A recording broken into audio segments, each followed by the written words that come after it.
ఎవరమ్మా? ఎవరు విన్నారంట? నువ్వు జనాల దగ్గరికి వెళ్ళి నీ మొరని చెప్పుకుంటున్నావు. కొంతమంది మన మాటలే పట్టించుకో, ఇంకా మన మొరనెవరు వింటారు? కొంతమంది మన మాటలనే పట్టించుకోరు, మొరనే ఏం వింటారు కదా. ఈ కాలము ఎటువంటి కాలం అంటే చాలా బిజీ అయిపోయారు జనాలు. జనాలకు కూడా టైం ఇవ్వలేని, సొంత జనాలకి సమయం ఇవ్వలేని కాలంలో మనం బ్రతుకుతున్నాం. తల్లిదండ్రులకు కూడా ఇచ్చే సమయము కొడుకులకు, కుమారులకు, కుమార్తెలకు ఉండదు. తల్లిదండ్రులకు వాళ్ళ కుమారులతోటి సమయం గడిపే టైం కూడా ఉండదు. ఎలా అంటే busy, night shift, morning shift, అది ఇది డబ్బులు సంపాదించాలి, ఆ స్కూలు, ఆ పిల్లలు, ఈ పిల్లలు. మనం మాట్లాడడానికి కూడా ఒక వ్యక్తితోటి సమయము ఇవ్వలేకపోతున్న కాలంలో మనం ఉన్నాం. భార్య భర్తలకు సమయం ఇచ్చుకొని కూర్చొని మాట్లాడే తీరిక కూడా ఉండదు. అవే వంట చేసా, ఏంటి కర్రీ, మరి రేపేంటి, మధ్యాహ్నం ఏంటి, సాయంత్రం, అంతే. వాళ్ళ ఇద్దరి మధ్యలో మాట సంభాషణ కూడా ఉండదంట. అటువంటి కాలంలో మనం ఉన్నాం. అంటే ఒక వ్యక్తికి సమయము ఇవ్వలేని కాలంలో ఉన్నాం. మరి ఒక వ్యక్తికి నువ్వు సమయం ఇవ్వకపోతే వాడు ఎదుర్కొన్న సమస్యలు మనకు ఎలా తెలుస్తుంది? భర్తగా నువ్వు ఉన్నప్పుడు నీ భార్యకి నువ్వు సమయం ఇవ్వనప్పుడు నీ భార్య ఎదుర్కొంటున్న సమస్యలు నీకు ఎలా తెలుస్తాయి? ఒక తండ్రి, ఒక కొడుకుగా నువ్వు నీ తండ్రితోటి సమయం గడపనప్పుడు నీ తండ్రి ఎటువంటి సిచ్యువేషన్ ఉన్నాడని నీకు ఎలా తెలుస్తుంది? తల్లిదండ్రులు కేవలము మీకు బట్టలు కొనివ్వడానికి, ఫీజులు ఇవ్వడానికి, మిమ్మల్ని చూసుకోవడానికి లేదు. వాళ్ళు పడుతున్న సిచ్యువేషన్ కూడా మీకు తెలియదు. భార్యలు భర్తలు వినాలా? ఇక్కడ చూడండి, భార్య కేవలం వంట చేయడానికి మాత్రమే లేదు. ఏంటమ్మా? ఈరోజు ఆంటీ గారు నాకు చాలా సాయం చేశారు. గత నెల నుంచి బట్టలు మడత పెట్టుకోకుండా అలాగే మంచం మీద పెట్టుకున్నప్పుడు ఈరోజు వచ్చి మంచి సహాయం చేసి నాకు చాలా హెల్ప్ చేసింది. అంటే కేవలము వంట చేయడానికి మాత్రము, పనులు చేయడానికి లేరు భార్యలు.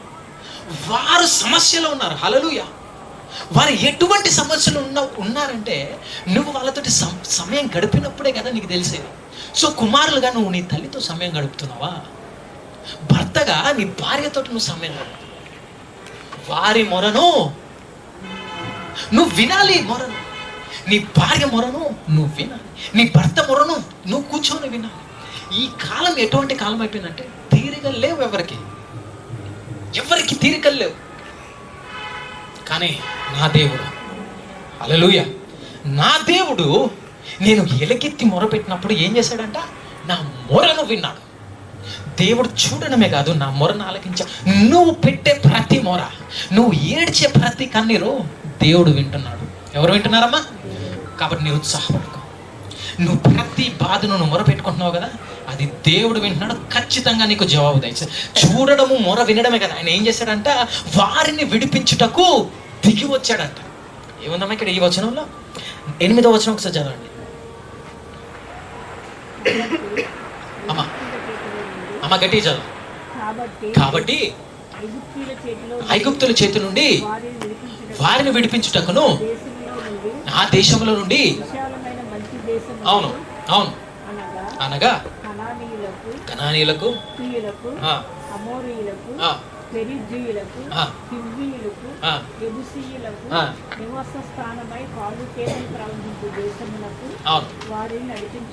వారిని నడిపించుటకును దిగి వచ్చి తిని, I have come down to deliver them. దేవుడు ఐగుప్తు దేశంలో బానిసలుగా మొర్ర పెట్టుకున్నప్పుడు ఇజ్రాయెల్ జనం విడిపించడానికి ఎక్కడి నుంచి వచ్చాడంట? హల్లెలూయా. ఆకాశం నుంచి దిగి వచ్చాడు. మరి నువ్వు పెట్టుకుంటున్న మొర ఏంటి? ఈ రాత్రికాల సమయం దేవుడు దిగి రాబోతున్నాడు. హల్లెలూయా. దేవుడు దిగి రాబోతున్నాడు. నీ నమ్మకము జనాల మీద పెట్టు. నీ ప్రార్థన జనాలకు వినిపించేలాగా చేయవు. నీ నమ్మకము మీ తల్లిదండ్రుల మీద పెట్టకు. నిరుత్సాహపడతావు. నువ్వు వెళుతున్న ప్రతి సమస్య, నువ్వు ఎదుర్కొంటున్న ప్రతి సమస్య, నువ్వు కారుస్తున్న ప్రతి కన్నీరు తుడిచివేయడానికి నిన్ను చూచి నీ మొరను విని ఆయన ఏం చేశాడంట? దిగి వచ్చాడు. దిగి రావడమే కాక నిన్ను విడిపించుటకంట. Hallelujah. God will deliver you tonight. ఈ రాత్రి కాల సమయంలో దేవుడు మనల్ని విడిపించబోతున్నాడు. ఏమేన్ మనం విడిపించడానికే దేవుడు దిగి వచ్చాడు. హల్లెలూయా. క్రీస్తు మనము ఎదుర్కొంటున్న ప్రతి పాపము నుంచి, సమస్య నుంచి విడిపించుటకు దిగి వచ్చాడు. నమ్మిన వాళ్ళు ఏమైనా చెప్పాలి. క్రీస్తు నా బాధను చూశాడు, క్రీస్తు నా మొరను విన్నాడు, విని చూచిన దేవుడు నన్ను విడిపించుటకు వచ్చాడు. కాబట్టి నిరుత్సాహపడకండి, నిరుత్సాహమే వద్దు. ఎందుకు? దేవుడు దిగి వచ్చాడు. నీ తండ్రిని నువ్వు విడిపించకపోవచ్చు, నీ భార్య నీ భర్త నీ మొరను వినకపోవచ్చు, నేను విడిపించకపోవచ్చు, కానీ నా క్రీస్తు అని చెప్పండి, నా క్రీస్తు అని చెప్పండి, నా క్రీస్తు అని చెప్పండి, నా క్రీస్తు అని చెప్పండి. నా క్రీస్తు ఈ రాత్రి నన్ను విడిపించబోతున్నాడు. ఎందుకు విడిపించబోతున్నాడు? ఎందుకంటే నేను చూచాడు కాబట్టి, ఎందుకంటే నీ మొర విన్నాడు కాబట్టి. ఏమే నన్ను చూచిన దేవుడు అని చెప్పండి, నా మొర విన్న దేవుడు అని చెప్పండి. హల్లెలూయా.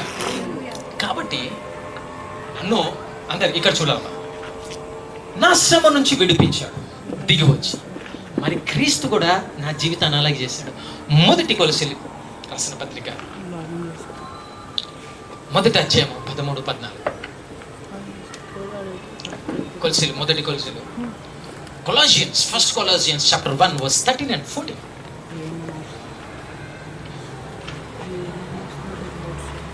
ఇక్కడ నేను పునాది వేస్తున్నానమ్మా, కాబట్టి జాగ్రత్తగా వినండి.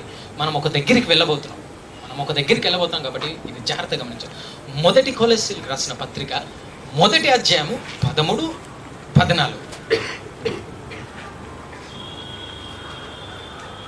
చదవాలమ్మా త్వరగా. 13-14 మొదటి కొలస్సీలో 1వ అధ్యాయం 13-14. ఆయన మనలను అంధకారం సంబంధమైన అధికారములో నుండి విడుదల చేసి తను ప్రేమించిన తన కుమారుని యొక్క రాజ్య నివాసులుగా చేశాను. తర్వాత ఆ కుమారుని యందు మనకి విమోచన చాలు. ఇక్కడ ఏం చేశారంటే దేవుడు మన అంధకారమైన రాజ్యము నుంచి నన్ను విడిపించి తన కుమారుడైన రాజ్యంలోకి నన్ను చేర్చాడు. హల్లెలూయా. ఐగుప్తుల యొక్క మొరను విని, ఐగుప్తులు పడుతున్న బాధను చూచి దిగి వచ్చి ఏం చేశాడంట, ఐగుప్తు దేశం నుంచి వాళ్ళని విడిపించి పాలు తేనెలు ప్రవహించే దేశంలోకి తీసుకువెళ్ళాడంట. అదే కదండి మనం చూసాం నిర్గమకాండం 3వ అధ్యాయం. మరి ఇక్కడ మన ఏం చేశాడు దేవుడు? మొదటి కొలస్సీల మొదటి పత్రిక 13-14లో అంధకారమైన రాజ్యం నుంచి మనల్ని విడిపించి దేవుని రాజ్యంలోకి మనల్ని చేర్చాడంట. అదే కాకుండా మనకి ఆయనలో విమోచనం. కాబట్టి జాగ్రత్త గమనించండి, మనం ఇజ్రాయెల్ ప్రజల వలె ఉన్నాం. వాళ్ళు ఐగుప్తు దేశంలో బాధపడుతున్నారు, మనం అంధకార రాజ్యంలో బాధపడుతున్నాం. ఐగుప్తులో వాళ్ళని చూసిన దేవుడు ఈ రాత్రి కాల సమయంలో నిన్ను కూడా చూడబోతున్నాడు. ఐగుప్తు దేశంలో వారి మొర విన్న దేవుడు నీవు ఒంటరిగా ఏడ్చినప్పుడు మొర కూడా విన్నాడు. ఐగుప్తు దేశంలో వారిని విడిపించుటకు దిగి వచ్చిన దేవుడు నజరేయుడైన యేసుక్రీస్తు నిన్ను విడిపించుటకు, అంధకారమైన రాజ్యం నుంచి నేను విడిపించుటకు దిగి వచ్చాడు. దానితో సమాప్తము కాకుండా ఏం చేశాడంటే మనల్ని విమోచించాడు. నన్ను విమోచించాడని చెప్పండి. ప్రతి బాధ నుంచి నన్ను విమోచించాడని చెప్పండి. ప్రతి రోగం నుంచి నన్ను విమోచించాడని చెప్పండి. ప్రతి అప్పు నుంచి నన్ను విమోచించాడని చెప్పండి. ఒక చిన్న ప్రశ్న ఇక్కడ మనం చిన్న ప్రశ్న వేసుకోవాలి. మరి యేసుక్రీస్తు దేవుడు నన్ను అంధకార రాజ్యం నుంచి విడిపించి ఆయన కుమారు యొక్క రాజ్యంలో పెట్టాడు, నన్ను విమోచించాడు. కానీ నేను ఇంకా ఎందుకు అనారోగ్యంలో ఉన్నాను? నేను ఇంకా ఎందుకు అప్పుల్లో ఉన్నాను? నేను ఇంకా ఎందుకు శ్రమల్లో ఉన్నాను? నేను ఇంకా ఎందుకు ఈ నలికి విరిగిన స్థితిలో ఉన్నాను? అది కొంచెం మనం ప్రశ్నించుకోవాలి, అంతేనా కదా? వీ హ్యావ్ టు క్వశ్చన్ అవర్ సెల్వ్స్. అవునా కదా బాబీ? ఇక్కడ వచ్చేసి అమెరికా రీతి కూడా వస్తే ఓకే, మనం ప్రశ్నించుకోవాలి లేదా? మరి నన్ను విడిపించిన దేవుడు, ఐగుప్తు దేశం నుంచి నన్ను విడిపించిన దేవుడు, ఆ కష్టముల నుంచి విడిపించిన దేవుడు తన రాజ్యంలోకి చేర్చుకున్నప్పుడు నేను ఎందుకు ఇంకా సమస్యలు? ఆయన రాజ్యంలో అప్పు ఉంటుందా, అనారోగ్యం ఉంటుందా, సమస్యలు ఉంటాయి? మరి ఎందుకు నేను ఇంకా ఈ వేదనతోటి బాధతోటి మొర పెట్టుకుంటాను?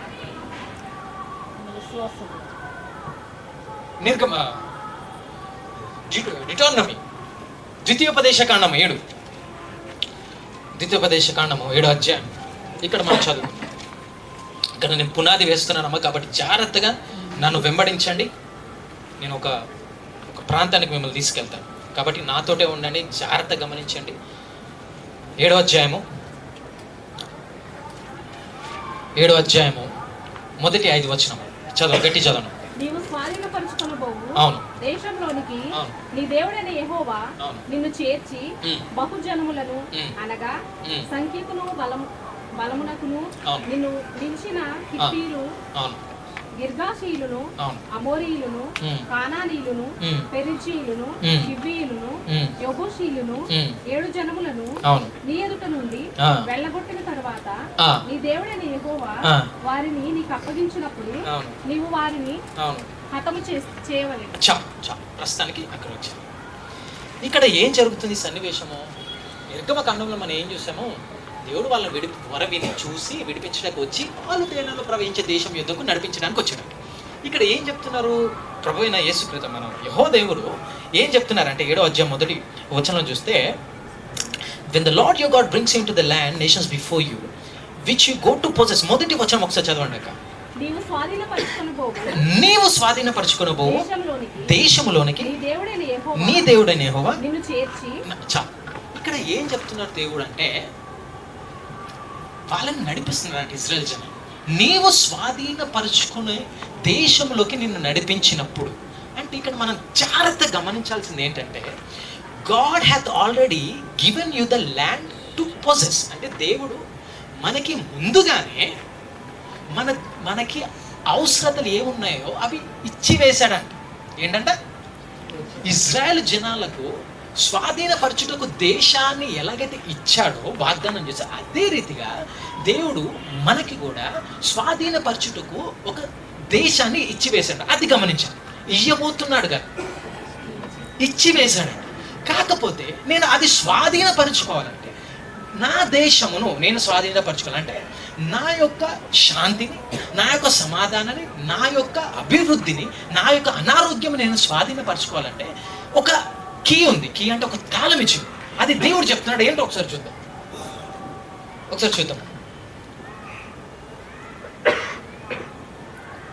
చదవండి. 2వ వచనం నుంచి చదవండి. అవును. వారిని అప్పగించినప్పుడు నీవు వారిని హతము చేయవాలి. అంటే ఇక్కడ ఏమవుతుందంటే, దేవుడు వెళ్ళమంటున్నాడు కానాన్ దేశానికి.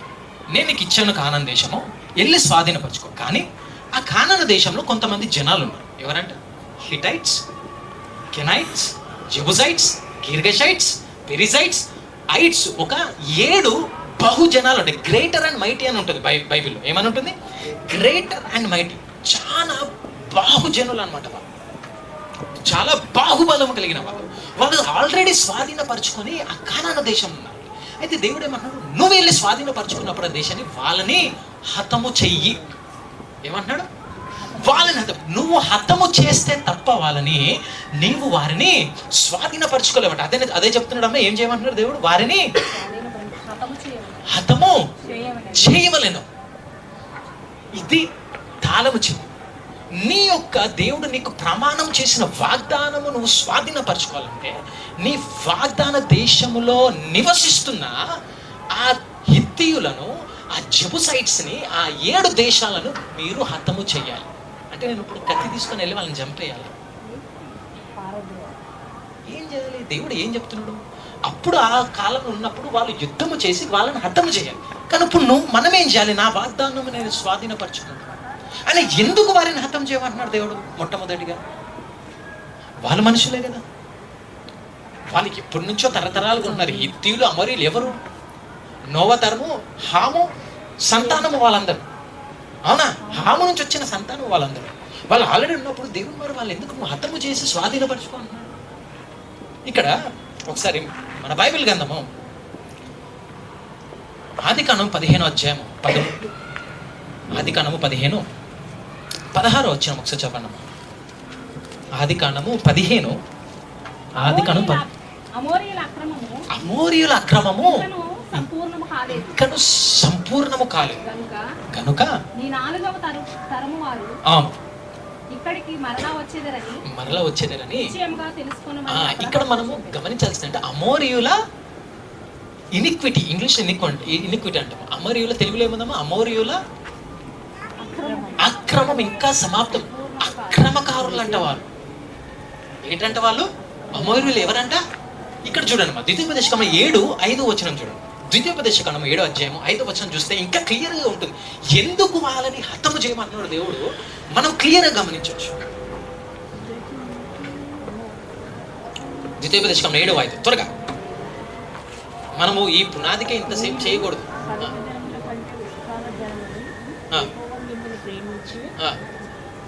లెక్కకు తక్కువగా కదా, అయితే యెహోవా మిమ్మును ప్రేమించేవాడు గనుక, తాము మీ తల్లిదండ్రులకు చేసిన ప్రమాణం నెరవేర్చేవాడు గనుకను యెహోవా బాహుబలము చేత మిమ్మును రప్పించి దాసుల గృహములో నుండి ఐగుప్తు రాజు 5వ వచనం 7:5 కావున మీరు వారికి చేయవలసినదేమనగా అవును వారి బలిపీఠములను పడద్రోసి సిద్ధార్థ గమనించండి. బలిపీఠమును పడద్రోసి వారి విగ్రహములను పగులగొట్టి వారి విగ్రహములను పడగొట్టి వారి దేవతా స్తంభములను నరికివేసి వారి దేవత స్తంభములను నరికివేసి వారి ప్రతిమలను అగ్నిలో కాల్చుకోలేదు. వారి ప్రతిమలను జాగ్రత్తగా నన్ను చూడండి.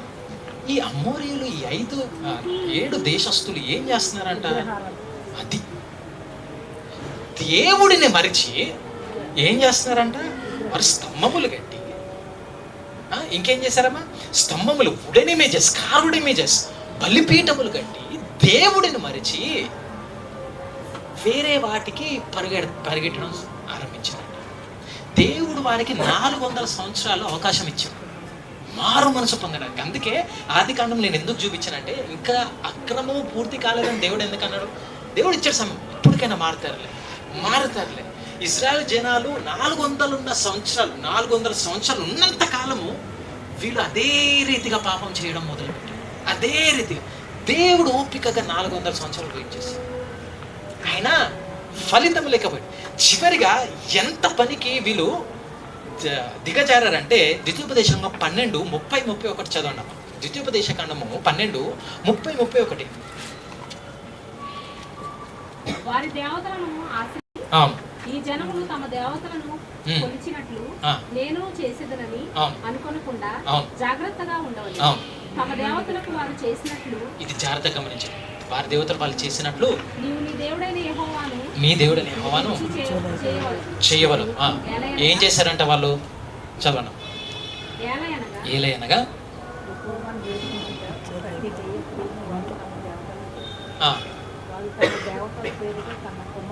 కుమారులను కుమార్తెలను కాల్చివేశారంట వాళ్ళ దేవతల పేరిట. ఎంత దిగజారంటే ఈ అమోరీయులు, ఈ ఎబిసీలు, ఈ పెరిజైట్స్, ఈ 7 దేశస్తులు ఏం చేశారంట? కుమారులను కుమార్తెలు సైతము బలిగా అగ్నిలో పడవేసి దహన బలిగా వారి దేవతలకు అర్పించడం సాగింది. ఇది అసహ్యమైన పని దేవుడికి. ఏంటంట? అసహ్యమైన పని. వాళ్ళు విగ్రహారాధనతో ఆపకుండా కుమారులను కుమార్తెలను కూడా బలి ఇవ్వడం స్టార్ట్ చేశారు. హేమైనది ఇది దేవుడికి. కానీ దేవుడు 400 సంవత్సరాలు మారుతారు, వీళ్ళు మారుతారు ఓపికగా నశించారు. కానీ లేదు. అందుకే దేవుడు ఏమన్నాడు? మీరు వెళ్ళి వారిని హతము చేసి వారి దేశమును మీరు స్వాధీనపరచుకోండి. ఇది ఇప్పుడు దేవుడు నాకు వాగ్దాన దేశం ఇచ్చాడు, కానీ నా వాగ్దాన దేశంలో ఈ అక్రమకారులు ఉన్నారు, విగ్రహారాధన చేసి ఒక దెయ్యం ఉన్నారు, దెయ్యముతో పట్టబడ్డ ఒక దేశం. సో ఈ దేశాన్ని దేవుడు నాకు ఇస్తున్నాడు కాబట్టి వెళ్ళి నువ్వు వారిని హతము చేయి. దేవుడు నిన్ను విమోచించాడు కరెక్ట్, దేవుడు నిన్ను రక్షించాడు కరెక్ట్, కానీ ఇప్పుడు నువ్వు వాటిని స్వాధీనపరచుకోవాలి. ఏంటంట? ఆ 7 దేశస్తులను నువ్వు వెళ్ళి స్వాధీనం. ఇప్పుడు 7 దేశస్తులు ఎవరు నా జీవితంలో? ఈ 7 దేశస్తులు నా జీవితంలో, నా వాగ్దాన దేశంలో నేను స్వాధీనపరచుకోకుండా అడ్డగించే ఈ దేశస్తులు ఎవరు?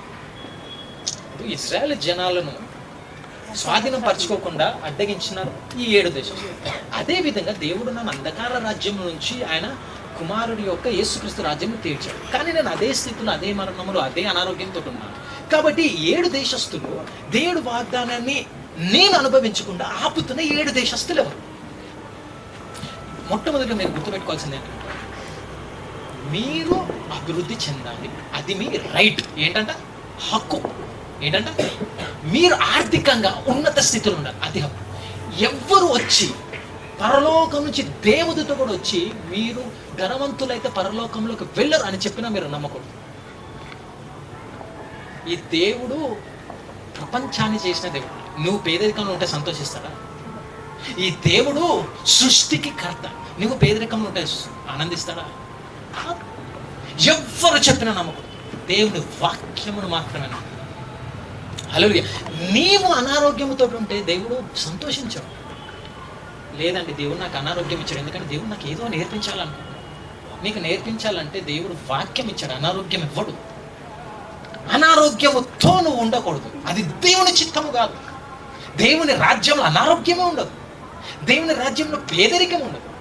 దేవుని రాజ్యం ఎలా ఉంటుందంటే రోడ్లు సహితము బంగారంతో ఉంటుందంట. అంటే బంగారం మన కాళ్ళ కింద ఉంటుందంటే, అలాంటప్పుడు నువ్వు పేదరికంతో బాధపడడం దేవుడు సంతోషం ఉందారా అనుకుంటారా? కాదు. మరి ఇవన్నీ మనం అనుభవించకుండా ఆపుతున్న ఆ 7 దేశస్తులు ఎవరు? వారిని మనం హతము చేస్తే మన వాగ్దాన దేశం మనము స్వాధీనపరచుకోవచ్చు. అంటే ఆరోగ్యమును, మన అభివృద్ధిని, మన మనశ్శాంతిని, మన కుటుంబ సమకూర్పును మనము అనుభవించవచ్చు. ఇప్పుడు మనము మెయిన్ టాపిక్లోకి వెళ్తాం. ఈ 7 దేశస్తులు ఎవరు? 2 కొరింథీయులు 10 అధ్యాయము, 2 కొరింథీయులు 10 అధ్యాయము 3 నుంచి 6. మేము శరీరులమై నడుచుకొనుచున్నాను. అవును. శరీర ప్రకారము ఒక్క నిమిషం అక్క, అందరు తీసారమ్మా. 2 కొరింథీయులు 10 అధ్యాయము 3 నుంచి అందరు తీసినట్లయితే ఆమెనని చెప్పాలి. ఆమె జాగ్రత్తగా ఇంకొక 15 నిమిషాలు దేవుని వాక్యం చూసుకొని మనము ముగించుకుందాం. జాగ్రత్తగా ఇది 15 నిమిషాలు, రాబోయే 10 నిమిషాలు చాలా ఇంపార్టెంట్. చదవండి అక్క. మేము శరీరదారులమై నడుచుకొనుచున్నాను. శరీర ప్రకారము యుద్ధము చేయము. రైట్. మా యుద్ధోపకరణము శరీర సంబంధమైన కావు గాని దేవుని ఎదుట దుర్గములను పడద్రోయ జాలినంత బలము కలవై ఉన్నది. అవును. మేము అవును వితర్కములను దేవుని గూర్చిన జ్ఞానమును అడ్డగించు ప్రతి ఆటంకమును పడద్రోసి ప్రతి ఆలోచనను క్రీస్తుకు లోబడినట్లు చెరపట్టి మీరు సంపూర్ణ విధేయతను కనుపరిచినప్పుడు సమస్తమైన అభిదయకు ప్రతిదండ చేయ సిద్ధపడిన. అయితే ఇక్కడ ఈ వచనాల్లో మనం ఏం చూస్తున్నామంటే బలమైన దుర్గములను అని ఒక మాట చూస్తున్నాము, వితర్కములను మనం చూస్తున్నాము, అండ్ ఆలోచనను మనం చూస్తున్నాం. ఒకసారి ఇక్కడ ఇంగ్లీష్లో ఏముందంటే, for the weapons of our warfare are not carnal but mighty in God for pulling down the strong. మన యుద్ధ కరణములు శారీరక సంబంధమైనవి కావంట, అవి ఆత్మయి ఉన్నాయి. అవి ఎందుకంటే మనం దేనికి అది ఉపయోగించాలంట? To pull down the strongholds. ఏముందాక తెలుగులో? బలమైన దుర్గములను పాడద్రోయుటకు. ఈ బలమైన దుర్గములు ఏంటి? ఈ వితర్కములు ఏంటి? ఈ ఆలోచనలు ఏంటి? ఎప్పుడైనా మీరు ఆలోచన చేశారు అసలు ఏంటి బలమైన దుర్గం? ఇక్కడ ఎందుకు ఈ భక్తుడు ఈ బలమైన దుర్గములు మనము పాడద్రోయాలి, విరగ కొట్టాలి, ప్రతి చెడు ఆలోచనను బంధించి దేవుని యొద్దకు తీసుకుని రావాలని ఎందుకు చెప్తున్నాడు? ఏంటి బలమైన దుర్గం? బలమైన దుర్గం అంటే స్ట్రాంగ్ హోల్డ్ అంటాం. ఇంగ్లీష్లో ఏమంటాం? Strong hold. ఈ బలమైన దుర్గం దేనికి సాదృశ్యం అంటే, ఇప్పుడు కొండను చూస్తారు మీరు. ఇప్పుడు మీరు ఆంటీ కొండ వీడు ఉంటాయి, మీరు బాగా కొండలు ఉంటాయి. ఒక కొండని మనం బలమైన దుర్గము అనొచ్చు. ఆ బలమైన దుర్గము కూలగొట్టుట సాధ్యమా? కాదు. వితర్కములు అంటే ఆర్గ్యుమెంట్స్. ఇంగ్లీష్లో ఏమంటాం? వితర్కములు అంటే ఆర్గ్యుమెంట్స్. వితర్కములకి ఇంకొక మాట అంటే ఆర్గ్యుమెంట్స్ అంటే తెలుగులో ఏమంటాం మనం? వాడుక భాషలో ఇప్పుడు వాదించడం. Right, arguments. ఇంకొకటి చివరిగా ఏం చెప్తున్నాడంటే ప్రతి ఒక్క ఆలోచనలు చెరపట్టి మీరు దేవుడి యొద్దకు తీసుకొని రావాలంట. అయితే మొట్టమొదటిగా ఈ బలమైన దుర్గములు మనం చూద్దాం. ఈ బలమైన దుర్గములు ఏంటంటే మన మనసులో ఉంటాయి. ఎక్కడ ఉంటాయమ్మా? దుర్గములు, ఆలోచనలు ఎక్కడ ఆరంభించబడతాయి? ఈ ఆర్గ్యుమెంట్స్, ఈ వాదనలన్నీ ఇక్కడ ఉంటాయి. ఎక్కడమ్మా? మీ మనసులో. ఈ బలమైన దుర్గం ఎలా ఆరంభించబడుతుందంటే ఒక చెడు తలంపుతోటి మొదలవుతుంది. ఒక ఉదాహరణ నేను చెప్తాను. మొన్న పోయిన ఆదివారమే నేను ఒక ఉదాహరణ ఇచ్చాను. ఫర్ అన్ ఎగ్జాంపుల్, మా నాన్నగారికి ఆర్థరైటిస్ ఉందనుకో, కీళ్ళ నొప్పి, రైట్? ఇప్పుడు నేను ఆయన కొడుకుగా నాకు వస్తుంది అది చెప్పాలి? Yes or no? ఇవన్నీ నీకు ఆల్రెడీ వాగ్దాన దేశం ఇచ్చాడు. తన శిలువ మీద మరణించిన రక్తం ద్వారా నిన్ను తన యొక్క రాజ్యంలో చేర్చాడు. ఇది నీ పని, నువ్వు చేయాలి. నువ్వు వాటి నుంచి నువ్వు విడుదల పొందాలి. ఇప్పుడు అర్థం చేసుకోగలుగుతున్నారా ఎందుకు నేను అనుభవించలేకపోతున్నాను, ఎందుకు నేను ఆరోగ్యంలో ఉండట్లేదంటే నువ్వు ఎవరినో నువ్వు ఇంకా క్షమించట్లేదు. నువ్వు క్షమించట్లేదు ఆ వ్యక్తిని. ఎవరినో నువ్వు పడుతున్నావు, ఎవరో మీద ఎవడో అభివృద్ధి చెందే నీకు అసూయ ఎందుకు ఇంకెంతకాలం కామ ఆలోచనలతో నువ్వు బందీ అయి ఉంటావు. నువ్వు చూసే దృశ్యాలు ఎటువంటివి, నువ్వు మాట్లాడే మాటలు ఎటువంటివి. ఎవరు నన్ను చూడట్లేదు అనుకోవచ్చు, కానీ నువ్వు చేసే ప్రతి పని ఆ ఒంటరిగా ఒక బలమైన దుర్గముగా ఏర్పడుతుంది. ఆ దుర్గముల నుంచి నువ్వు విడుదల పొందాలి. అప్పుడే నువ్వు స్వాధీనపరచుకోగలవు దేవునికి ఇచ్చే ప్రార్థన చేస్తున్నావు, కానీ ఏ రీతిగా చేస్తున్నావు ఇది ఎరిగి నువ్వు చేయాలి. ఈ సత్యము ఎరిగి నువ్వు చేసినప్పుడు you can enter in to the promise land. అప్పుడు నువ్వు